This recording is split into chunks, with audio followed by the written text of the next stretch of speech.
Os irmãos que estão de pé podem assentar-se. Quero dar as boas-vindas aos irmãos que estavam viajando, retornaram da viagem, né? Luiz e Vera, pastor Roberto Ciclau, sejam bem-vindos em nome de Jesus. Deus abençoe a vida de vocês aí e bom regresso, né? Hoje a Deliane não pôde estar conosco. Final de ano, né? As empresas geralmente querem colocar as coisas em dia e acabam nos sugando em todos os aspectos, né? Então vamos estar meditando na palavra de Deus, naquilo que está sendo proposto. Eu convido os irmãos a abrirem suas Bíblias em Jó, livro de Jó, depois de Salmos. Antes de Salmos, né? Perdão, irmãos. Antes de Salmos, depois de Salmos é Provérbios. E nós vamos fazer a leitura do capítulo 5.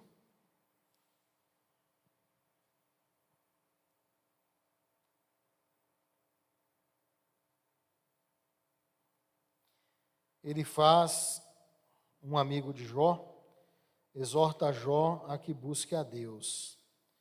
Então a palavra de Deus nos diz: chama agora, haverá alguém que te atenda? E para qual dos santos anjos te virarás? Porque a ira do louco o destrói, e o zelo do tolo o mata. Bem vi eu o louco lançar raízes, mas logo declarei maldita a sua habitação. Seus filhos estão longe do socorro, são espezinhados às portas, e não há quem os livre. A sua messe, o faminto a devora, até o meio-dia dos espinhos a arrebata, e o intrigante o abocanha os seus bens, porque a aflição não vem do pó, e não é para a terra que brota o enfado, mas o homem nasce para o enfado, como as faíscas das brasas voam para cima. Quanto a mim, eu buscaria a Deus, e a Ele entregaria a minha causa.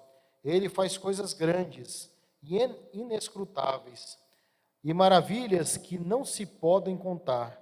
Faz chover sobre a terra e envia água sobre os campos, para pôr os abatidos no lugar alto. Está falhando? Para pôr os abatidos no lugar alto, e para que os enlutados se alegrem da maior ventura. Ele frustra as maquinações dos astutos, para que as suas mãos não possam realizar seus projetos. Ele apanha os sábios na sua própria astúcia, e o conselho dos que tramam se precipita. Eles de dia encontram as trevas, e ao meio-dia andam como de noite. As palpadelas.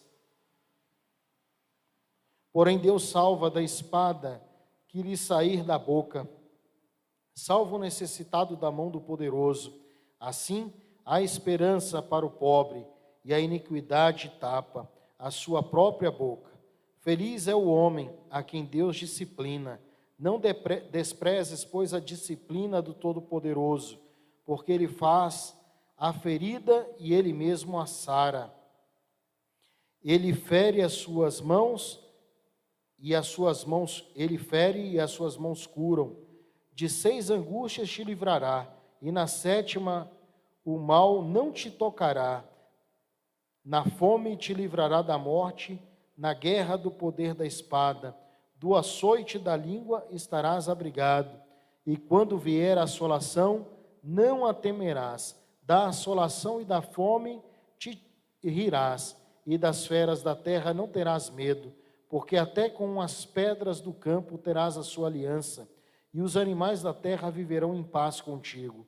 Saberás que a paz é a tua tenda, percorrerás as tuas possessões e nada te faltará. Saberás também que se multiplicará a tua descendência e a tua posteridade como a erva da terra. Em robusta velhice entrarás para a sepultura, como se recolhe o feixe de trigo ao seu tempo. Eis que isto já o havemos inquirido, e assim é. Ouve-o e medita nisso para teu bem. Vamos orar pedindo que Deus fale, ministre aos nossos corações. Senhor, nós te agradecemos, porque estamos aqui nessa noite para meditar, Deus, meditar na tua palavra, naquilo que o Senhor tem para nós. Pedimos que o Senhor derrame sobre nós a tua luz e pedimos, Deus, que o Senhor ministre ao coração daqueles que estão aqui e aqueles que estão do outro lado e que posteriormente estarão assistindo e participando deste estudo. Que o Senhor fale conosco, que o Senhor ministre aos nossos corações. Seja conosco e tenha misericórdia de nós. Assim oramos no nome do Senhor Jesus Cristo. Amém. Eu convido os irmãos a ir um pouquinho mais adiante no livro de Jó. Jó, agora capítulo 42. Jó 42, versículo 7.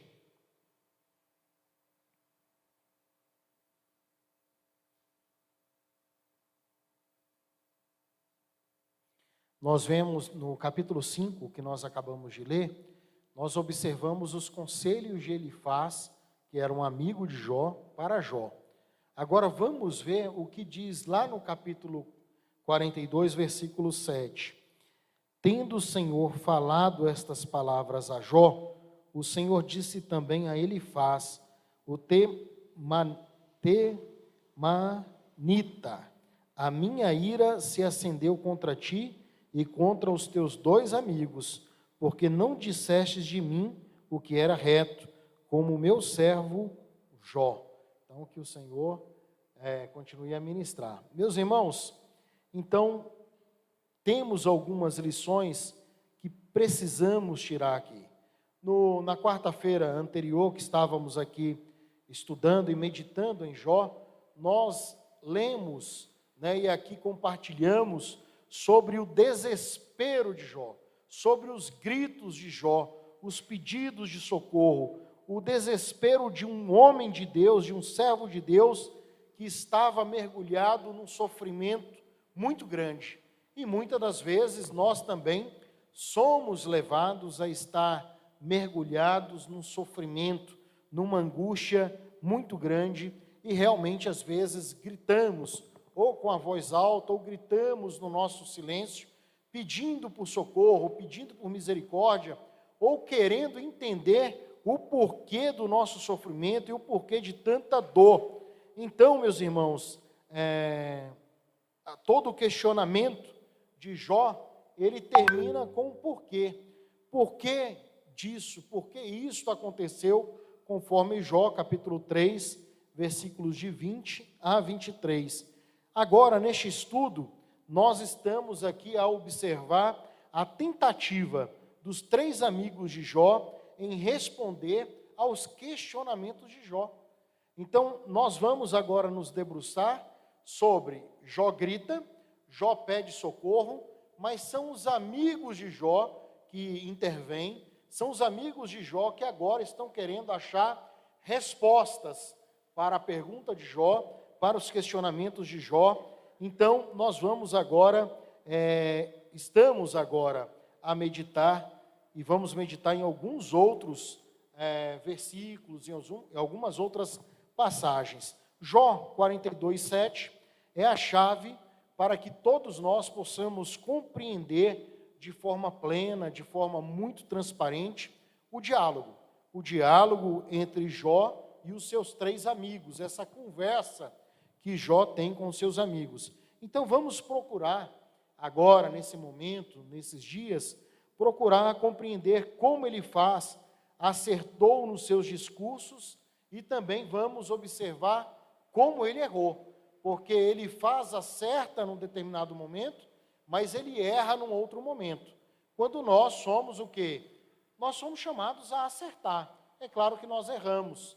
E aqui nós vamos ver onde foi que ele acertou e aonde ele errou. E vamos procurar aqui proveito para o nosso dia, para o nosso dia a dia, para o nosso cotidiano, para que não venhamos a percorrer ou cair nos mesmos equívocos de Elifaz. Eu vou beber uma água.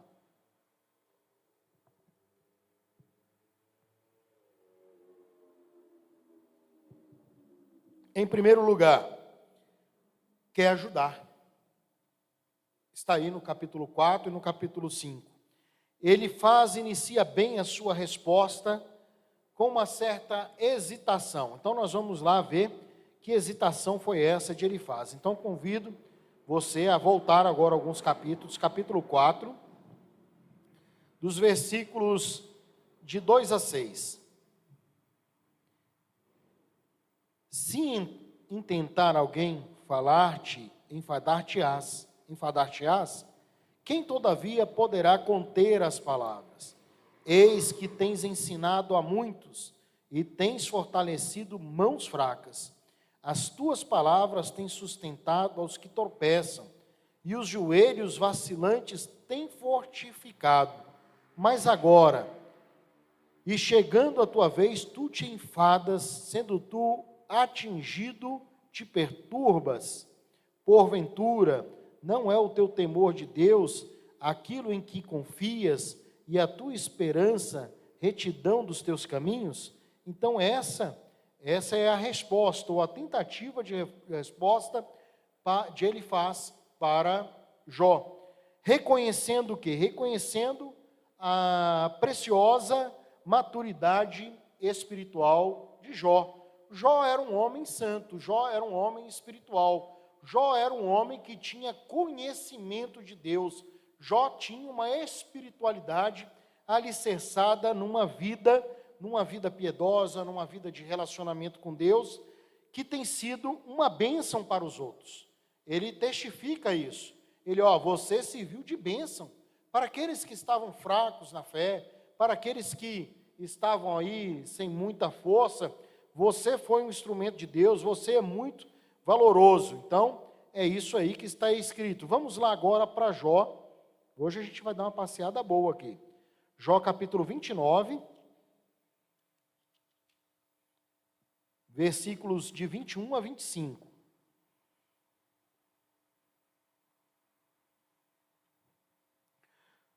Os que me ouviam esperavam o meu conselho e guardavam silêncio para ouvi-lo.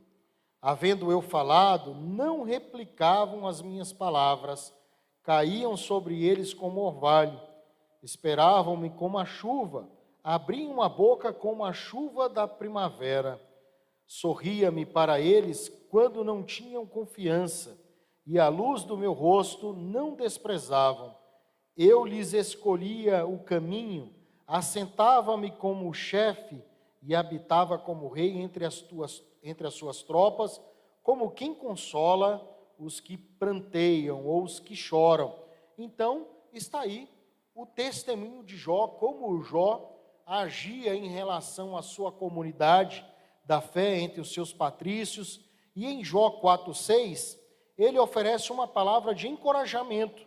Como um homem reto, Jó pode ter esperança de dias melhores. Então ele diz para Jó aqui no capítulo 4, no versículo 6, que dias melhores virão, né? Tem até aquela música, de dias melhores.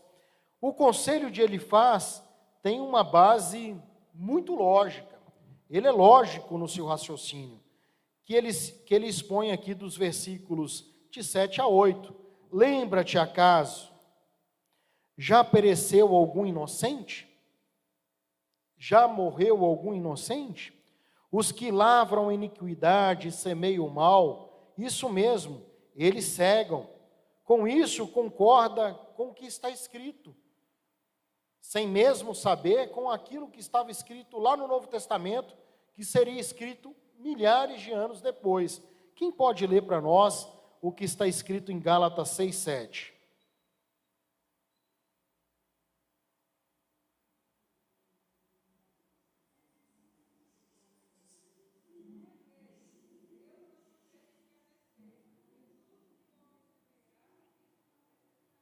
Ele falou de uma coisa lógica, né, e leva para a teológica, né? Então, quer dizer, tudo que o homem semeia, ele vai colher. Ao seu tempo, ele vai colher. Se planta coisa boa, vai colher coisa boa. Se planta coisa ruim, vai colher coisa ruim. O que fazemos quando plantamos coisas ruins? precisamos pedir ao Senhor perdão dos nossos pecados e pedir a graça de Deus, ou clamar pela graça de Deus quando formos colher, porque a colheita, ela é inevitável, um dia ela virá. O que nós temos que pedir é graça de Deus, é favor de Deus, para que possamos estar firmes, né? Então, concorda também com o nosso coração, e concorda também o nosso coração, a nossa consciência. Existe o quê? Existe uma ordem moral no mundo, e Deus é o justo juiz. Ele teve certeza, por experiência pessoal, da revelação divina, que está descrita em Jó, capítulo 4, dos versículos de 12 a 21. Então foi um momento em que a doutrina da pura e santa justiça de Deus se tornou uma realidade viva, se tornou algo pleno, não apenas uma doutrina teórica. E como sempre, como sempre acontece, a visão da santidade de Deus põe em relevo o contraste de outra visão, a do ser humano. Vamos lá? Vamos ler esses 3 versículos, Jó, capítulo 4, versículos 19 a 21.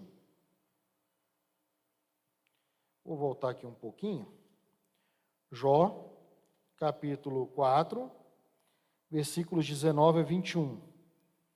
Quanto mais aqueles que habitam em casas de barro, cujo fundamento está no pó, e são esmagados como a traça, nascem de manhã e à tarde são destruídos, perecem para sempre, sem que disso se faça caso.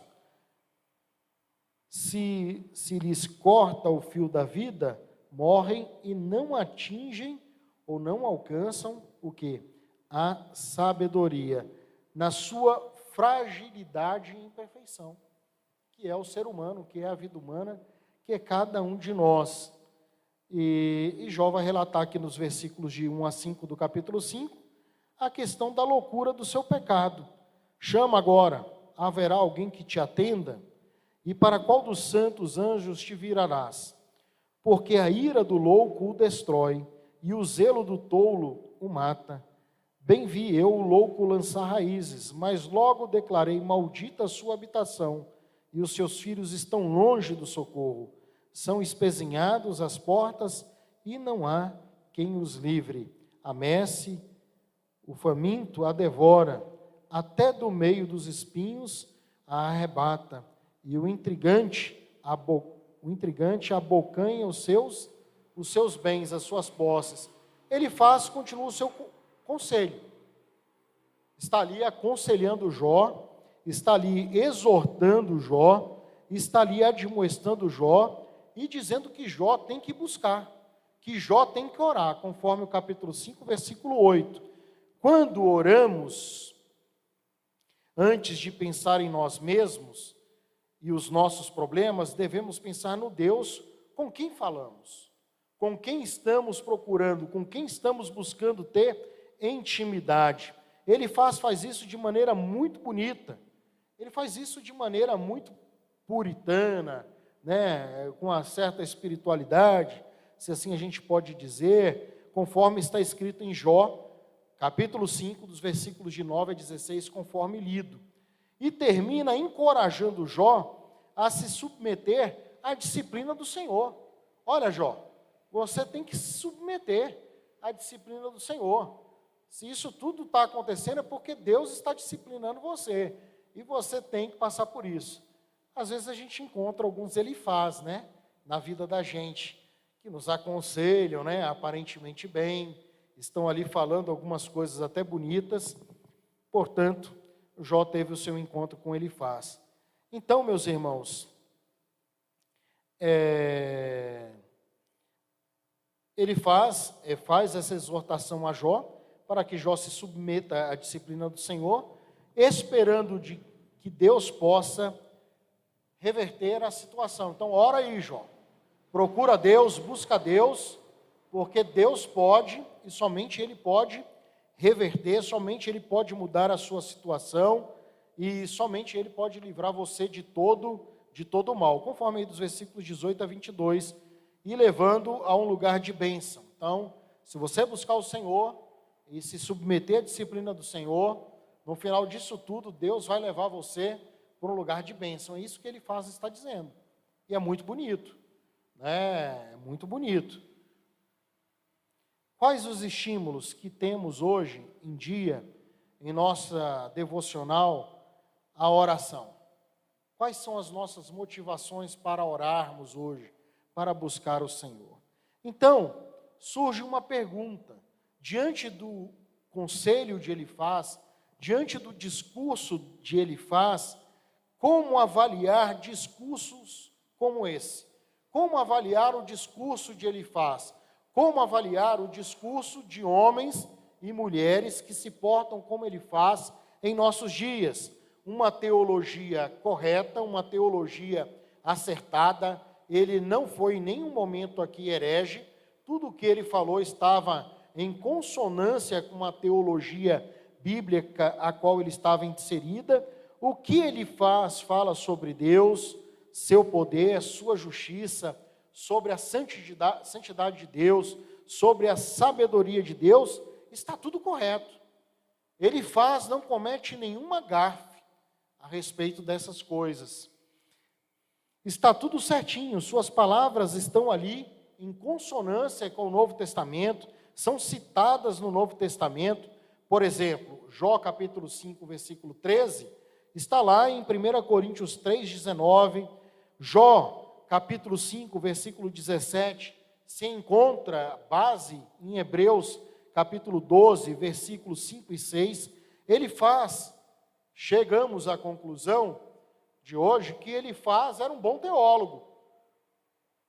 Ele vem de uma boa faculdade teológica, ou de um bom seminário teológico. Ele era um cara que tinha conhecimento acadêmico, ele tinha conhecimento teológico, ele sabia das coisas. Mas é um péssimo conselheiro. Então, do que adianta ser um grande teólogo, do que adianta ser um grande acadêmico, quando não se tem vida para aconselhar, não é? Aí nos lembra muito aquilo de Tiago: quer sabedoria? Peça a Deus que Ele dá liberalmente. Não é uma sabedoria que a academia transmite aos seus alunos, aos acadêmicos, mas é a sabedoria de Deus para o dia a dia. Então ele tem um conhecimento acadêmico, ele é um bom teólogo, ele é um bom estudioso. O que ele não tem é sabedoria para aconselhar. Ele não é um bom conselheiro, pelo contrário, ele é um péssimo conselheiro. Imagina, meus irmãos, a insensibilidade de Elifaz. Imaginamos aqui a falta de sabedoria dele, a sua insensatez, até mesmo das palavras, como descritas em Jó, capítulo 5, dos versículos 24 e 25. Vamos lá? Saberás que a paz é a tua tenda, percorrerás as tuas possessões e nada te faltará. Saberás também que se multiplicará a tua descendência e a tua posteridade como a erva da terra. Deixa eu pegar esse versículo. Então, essas palavras dirigidas a Jó, na situação que se encontra. Então, Jó, naquele momento, ele recebe essa palavra do próprio Elifaz. Elifaz começou bem o seu discurso. Ele começou bem ali com o seu falatório, ele começou com certo tato, com certo cuidado. Entretanto, ele terminou mal. Ele termina o seu conselho com uma certeza dogmática de quem já resolveu todos os problemas de Jó. Olha, Jó, todos os teus problemas estão resolvidos. É como se ele tivesse o conhecimento e a receita de tudo. Está aqui no versículo 27. Eis que isto já o havemos inquirido, e assim ouve-o e medita nisso para o teu bem. Então, escuta aí o que eu estou dizendo, para que te vá bem, para que você possa estar bem. Para Elifaz e seus outros dois amigos, a solução é muito simples. Deus é justo e não castiga um homem inocente. Portanto, Jó é grande pecador, sendo castigado assim. Deus também é misericordioso, portanto, Jó só precisa se arrepender e Deus o perdoará. Mas nós sabemos que Jó era um pecador, mas ele não cometeu pecado para sofrer todas aquelas mazelas. Ele não estava sofrendo aquelas mazelas por causa de pecados deles. Já ouviram, e nós já passamos por isso em algumas situações, eu conversei, já testemunhei para os irmãos, que eu trabalhei na oncologia pediátrica do Hospital de Base e Apoio por alguns anos com as crianças sem possibilidade de tratamento terapêutico e fui voluntário da Abrace em um dos projetos que eles tinham de trabalhar o luto. Então, uma vez ali numa terapia em grupo com um casal que perdeu um filho para leucemia, a mãe naquele momento ela verbaliza uma grande chateação com o grupo evangélico, com a religião evangélica. Por quê? Porque um dia ela recebe uma visita de uma pseudo-profeta em sua casa, de uma roda de oração, e a pseudo-profeta, ela, como ele faz? Ela não compreende a situação a qual a pessoa está vivendo dentro do seu sofrimento e já quer dizer o porquê daquele sofrimento. Olha, você está sofrendo, você perdeu o seu ente é por causa de pecado. Pecado que, de uma forma implícita, ela disse que a mulher estava em pecado, né? Então, ali trouxe todo um transtorno. Então, a mulher está falando, então, ela disse, o Deus dela disse para ela, porque ela aqui está defendendo que foi Deus que mostrou que eu sou uma mulher que não tem valor. Então, aquilo trouxe uma chateação muito grande. Então, a mesma coisa. Aqui ele faz com Jó. Não sabe o contexto, não sabe o porquê que aquilo está acontecendo e está tomando posturas antecipadas, preconceituosas. E aí nós precisamos nos lembrar de Jesus no Novo Testamento, quando os seus discípulos perguntam a Jesus, quem pecou em relação ao cego de nascença? Quem pecou, ele ou seus pais? E aí Jesus disse, olha, nem ele pecou e nem os seus pais pecaram. Mas essa doença, ela tem um propósito. Então, o que nós precisamos entender e voltar a compreender, que o sofrimento tem um propósito, mas nem todo sofrimento, nem toda dor, nem toda doença é fruto de pecado.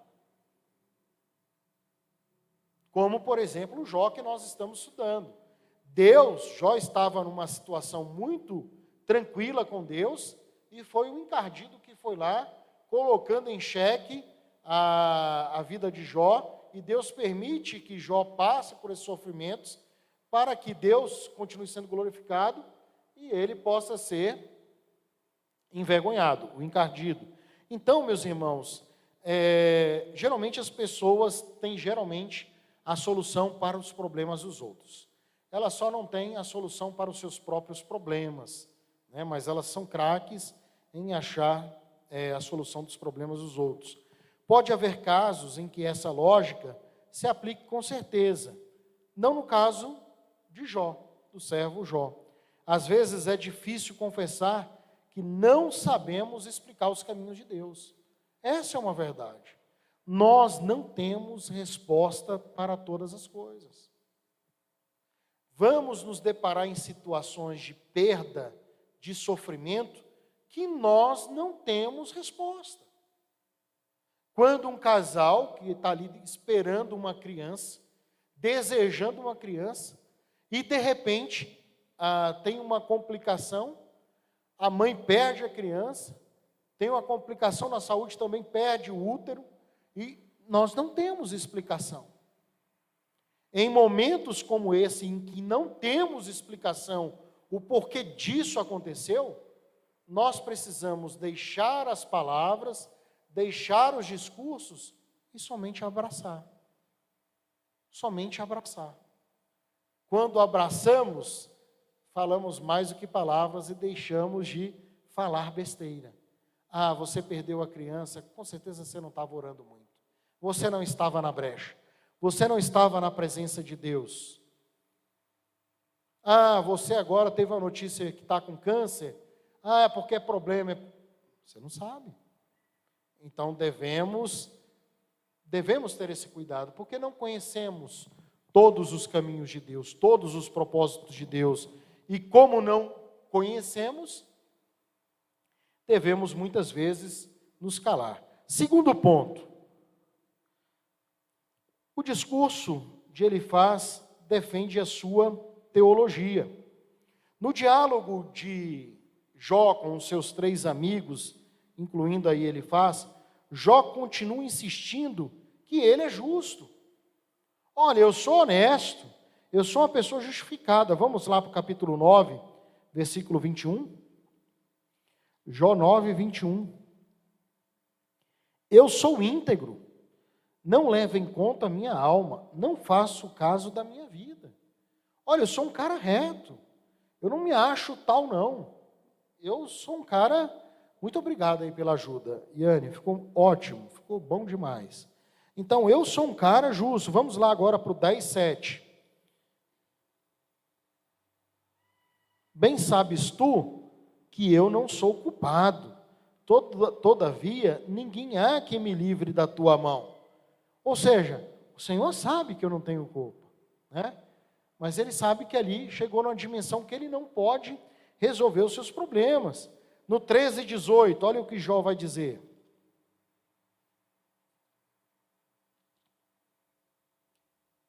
Tenho já bem encaminhada a minha causa, e estou certo de que serei justificado. Ou seja, que o Senhor vai justificá-lo, o Senhor é o nosso juiz. Então, meus irmãos, não que seja que Jó não tenha pecado, mas que não mereça sofrer assim. O segundo discurso de Elifaz, ele vai apresentar o quê? Ele vai mostrar que os 3 estão ficando mais duros em relação a Jó, que eles estão ficando menos misericordiosos, menos compassivos, e Elifaz mostra essa preocupação. No capítulo 15, versículo 4, ele vai dizer: tornas vão o temor de Deus, e diminuis a devoção a Ele devida. Em outras palavras, Jó, se é verdade que é um homem piedoso, que é um homem justo, que é um homem santo, que é um homem temente a Deus, pode ainda sofrer tantos outros desastres, que vai querer servir ao Senhor? Vai querer ou vai desejar querer servir ao Senhor? Né? É mais ou menos isso, é mais ou menos essa pergunta. Então há uma lógica na colocação, mas é uma lógica que não vem de Deus, que também não vem do homem, é uma lógica que vem do cão, é uma lógica extremamente diabólica, porque na pergunta que Satanás faz, ele pergunta a Deus, né, lá no primeiro capítulo: porventura Jó debalde teme a Deus? Então a gente começa a perceber as segundas intenções. Nem Elifaz, nem Satanás, eles compreendem que é possível alguém ser fiel a Deus, mesmo sem receber nenhum tipo de recompensa. Ou seja, para Elifaz, para os seus amigos, isso não entra no entendimento, e muito menos para o cão.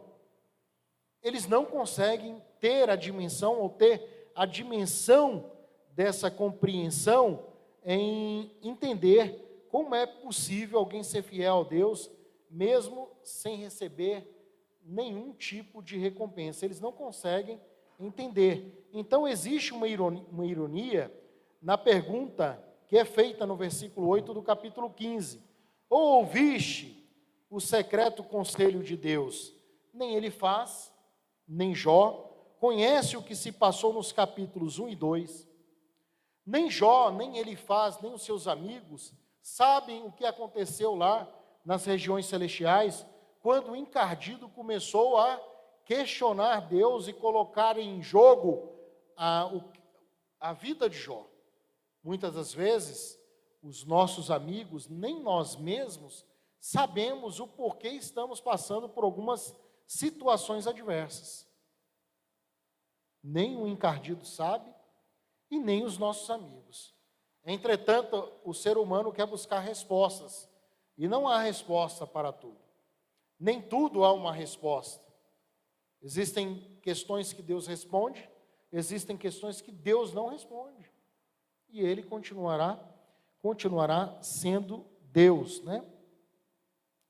Elifaz continua confiando na sabedoria humana, no tradicionalismo humano, no rito humano, na sua escola teológica.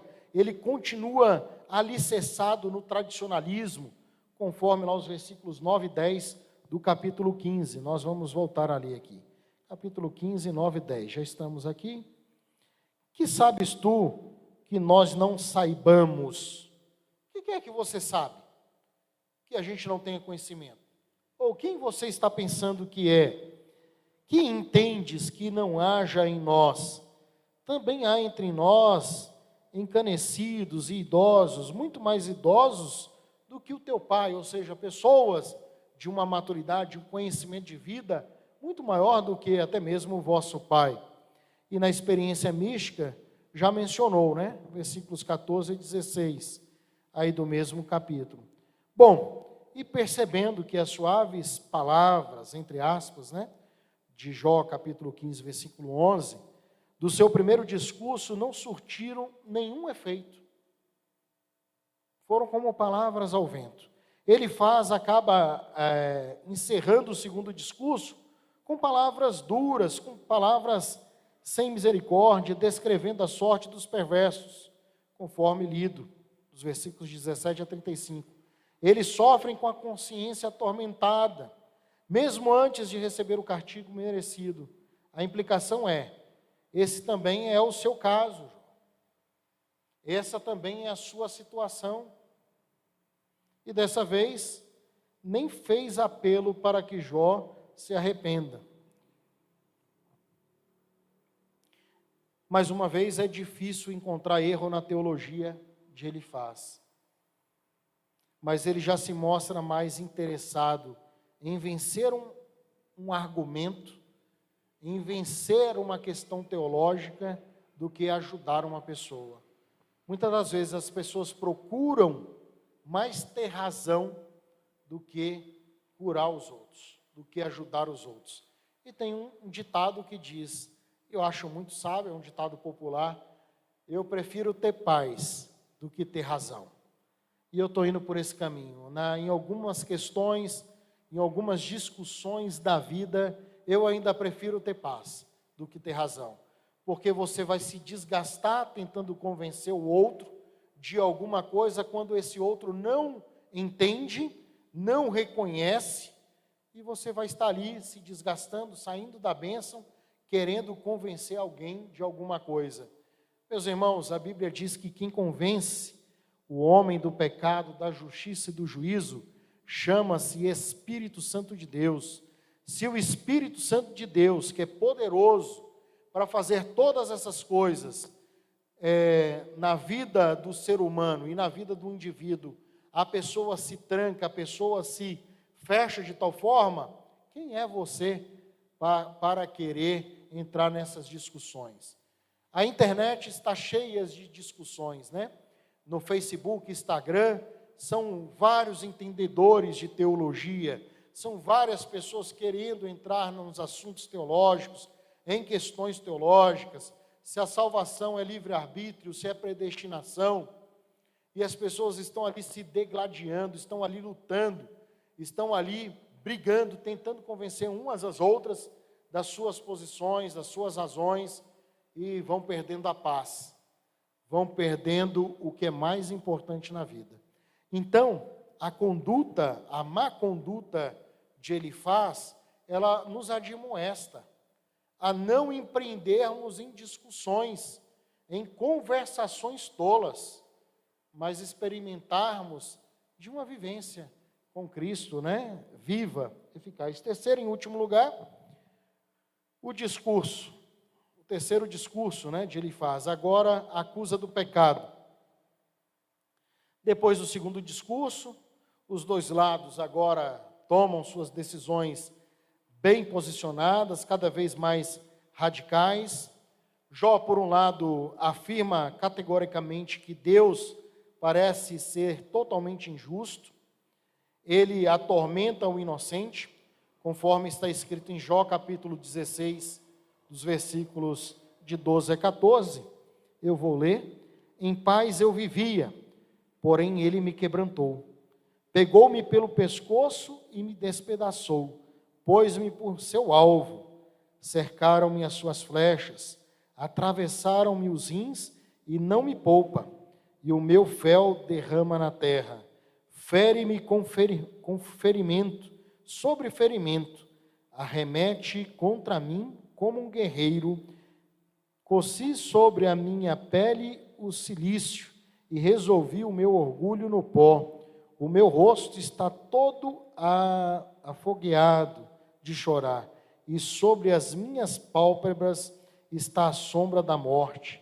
Então esse é o desabafo de Jó. E abençoa os perversos. Então ele está dizendo, olha, isso aconteceu comigo, e Deus está aí abençoando os perversos. Jó conclui que os três amigos estão totalmente equivocados, que os três amigos dele estão errados. E aonde é que ele vai dizer isso? Jó, capítulo 21, versículo 34.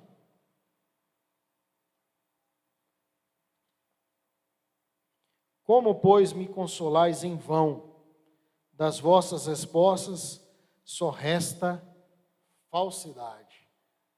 Então, a palavra aí de Jó. No último discurso, a lógica de Elifaz o constrange a caluniar a Jó, com uma série de acusações totalmente sem fundamentos. Vamos ver? Capítulo 22, versículos de 5 a 9. O título do capítulo 22 é Elifaz acusa Jó de grandes pecados. Jó, capítulo 22, os versículos de 5 a 9. Porventura não é grande a tua malícia e sem termo as tuas iniquidades? Porque sem causa tomaste penhores a teu irmão e aos seminus despojaste nas tuas roupas?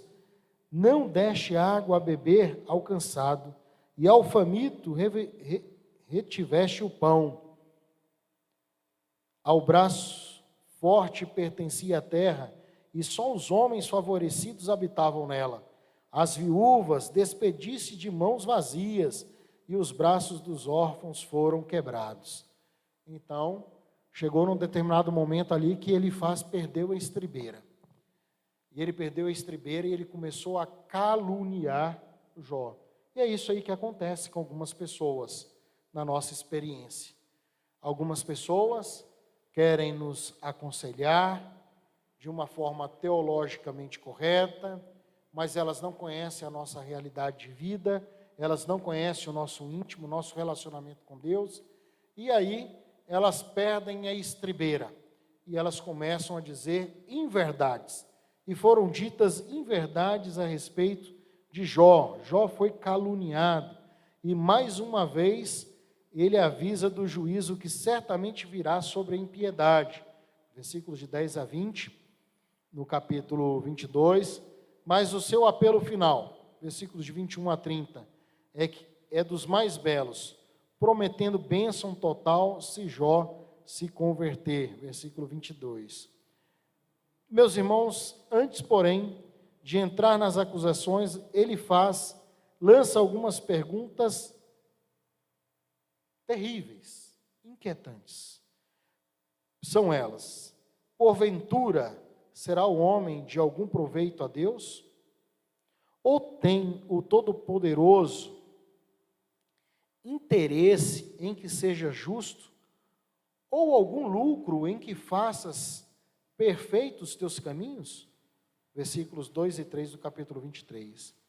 É verdade que a nossa virtude não traz nenhum lucro ou benefício ao Senhor, ao Deus Todo-Poderoso.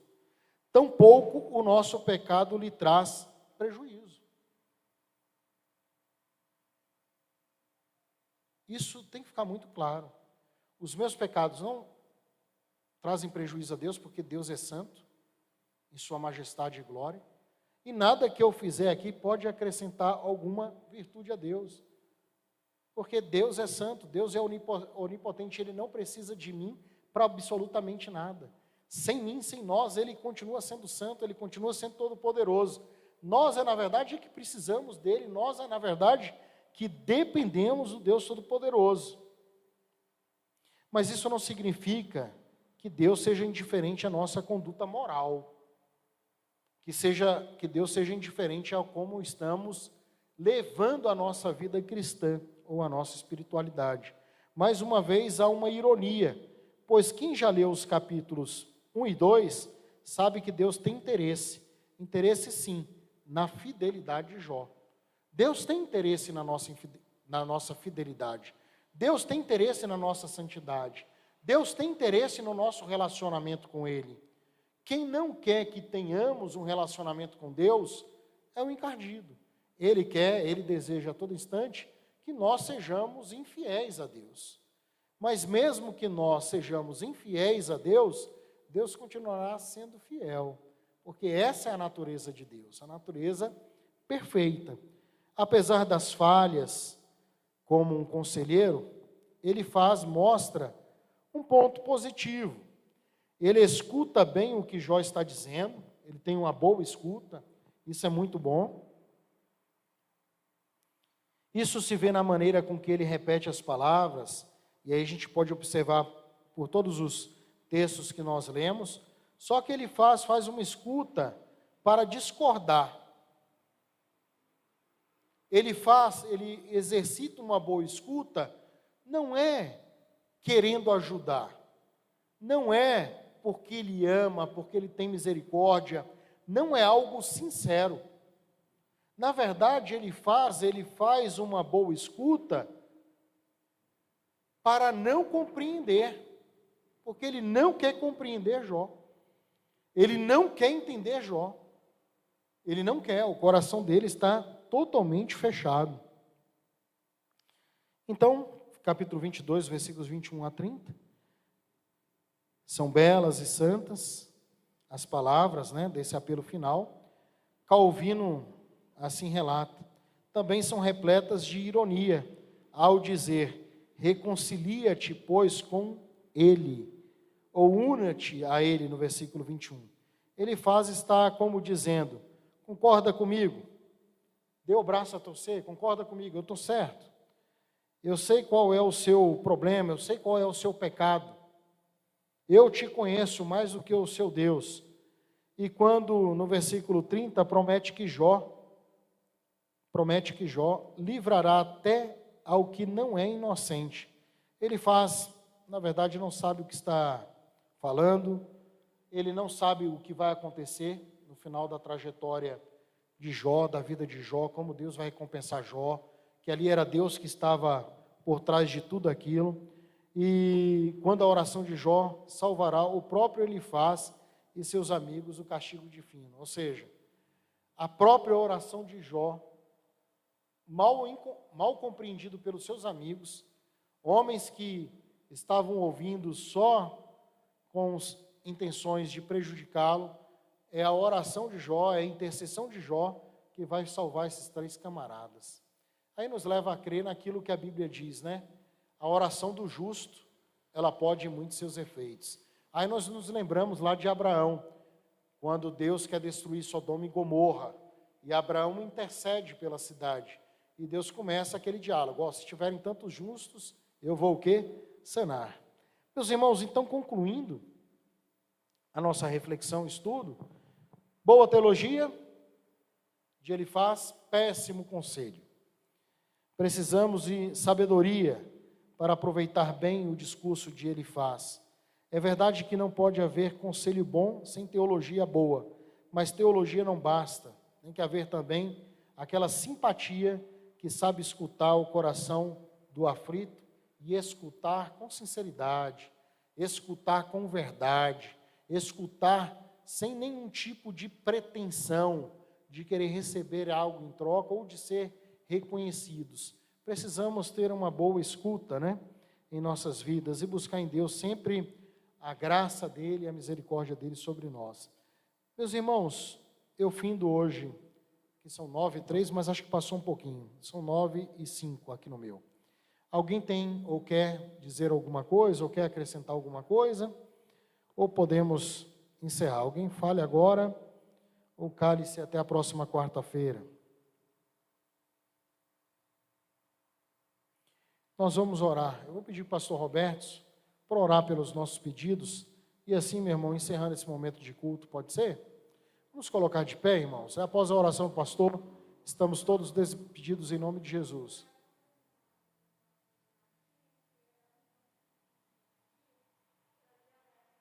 Tá. Então, inclua aí a irmã Marta e aqueles pedidos ali, meu irmão, tá? Por favor. Então, vamos orar, irmãos, por esses pedidos. Pai eterno, nós agradecemos ao Senhor por essa noite abençoada. Obrigado pelos louvores, obrigado pela tua palavra que foi lida mais uma vez neste lugar. Obrigado pelo teu grande amor para conosco. E, Senhor, nós apresentamos diante do Senhor nossos pedidos de oração, esses que foram colocados nessa caixa, pedidos pelo casamento, pedidos pela família, pelos filhos, pedidos pela vida financeira. Enfim, Senhor Deus, pessoas que estão clamando, colocando suas vidas na Tua presença. Em especial também colocamos a vida da irmã Marta, que não estava se sentindo bem nesses dias, mas que o Senhor abençoe a vida dela, fortaleça a vida dela para a glória do Teu nome. Entregamos, ó Pai, nossas vidas em Tuas mãos, crendo que o Senhor é poderoso para fazer infinitamente mais do que tudo quanto pedimos ou pensamos. Crendo que o Senhor está no controle de todas as coisas. Crendo que o Senhor é soberano, Senhor, e que, Senhor Deus, todas as coisas estão nas Tuas mãos. Então nós confiamos e entregamos nossas vidas em Ti. Agradecemos por essa noite e pedimos a Tua bênção para que possamos ir para os nossos lares em paz e ter uma noite de sono reparadora. Nós te agradecemos em nome de Jesus.